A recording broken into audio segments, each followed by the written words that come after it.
Today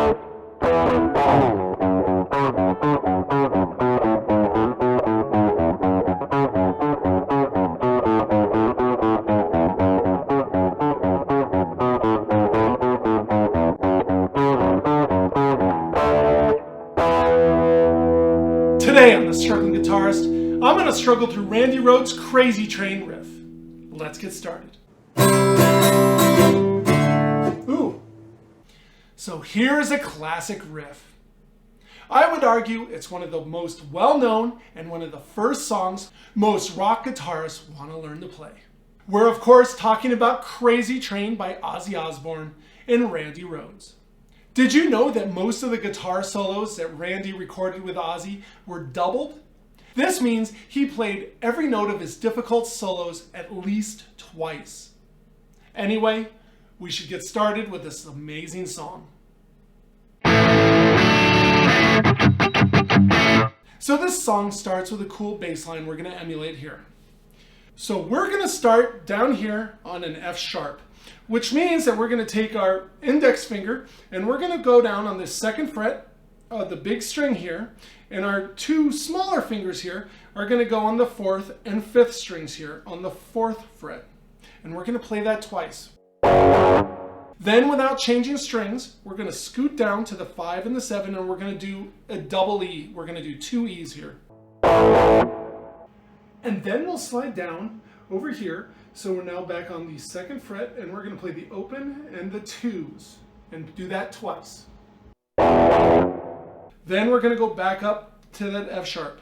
Then we're going to scoot back down to the 5 and the 7, but this time we're going to drop a set of strings to, now we're on the third, fourth, and fifth strings here, and we're going to do that twice. Scoot up, and now we're on the 7 and the 9s. So why don't I just play the whole thing through, but we'll do it with the repeat, and we'll take it nice and slow. So we start up here. 5 and the 7s, to the open and 2s, to the 2 and the 4s. Lower strings, higher strings I mean, 5 and 7. Again.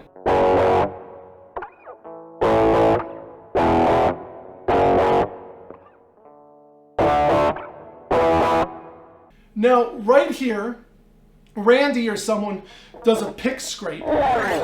Here, just for fun, I like to add my own slide. So, just since I'm up here on the 9, I should probably be up higher, but that's okay, I'm right here. I go down to the 9 and I slide all the way down. Now that sets us up for the main riff that we've been waiting for. Should we try that one more time, just to make sure? One more time.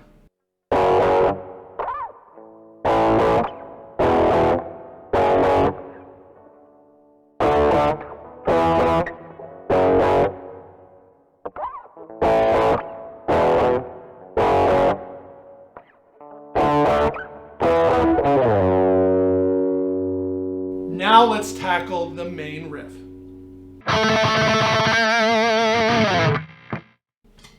Now, this takes a little bit of juggling with your fingers, but it's really not that hard.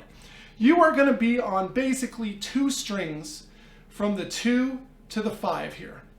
So what we're going to do is we're going to start up here on the second fret 6th string here, and I'm going to call this our root. It's really not a root, but I'm going to call it that just because we're going to keep bouncing back to that note, and it's easier than just calling it out every single time.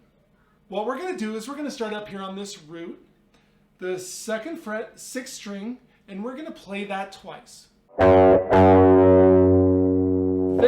what we're going to do is we're going to reach with our index finger. We're going to go to the 4th fret 5th string here. We're going to play that once. Back to our root. We're going to reach over with our pinky now and get this 5th fret 5th string. Play that once. Back to our root. Then we're going to go back to this 4th fret 5th string. Play it once. And back to our root. Now the way that's going to sound is like this.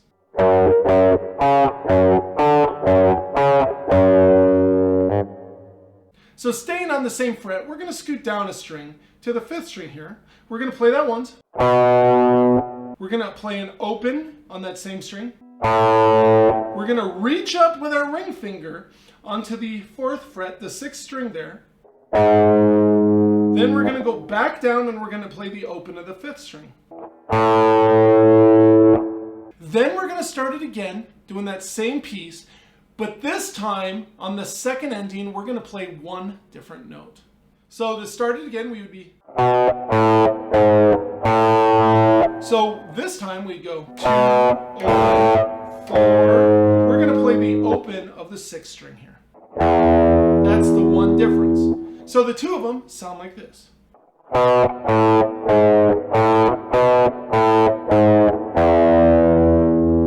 Now if you take those two pieces, the beginning and the second part of this riff, they're going to sound like this.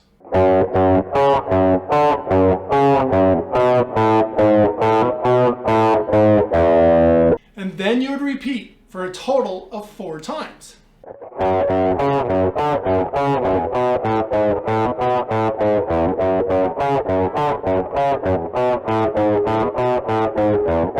Third, 4th. Then we're going to slide back down.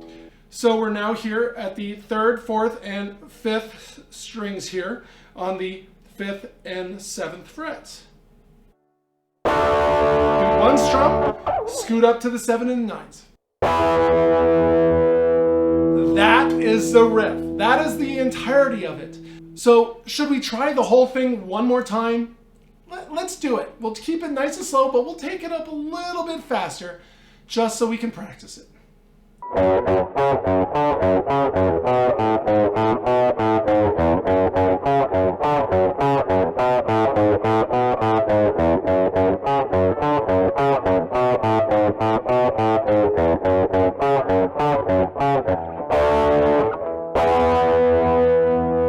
And like that, you've struggled through the riff to Crazy Train. Congratulations.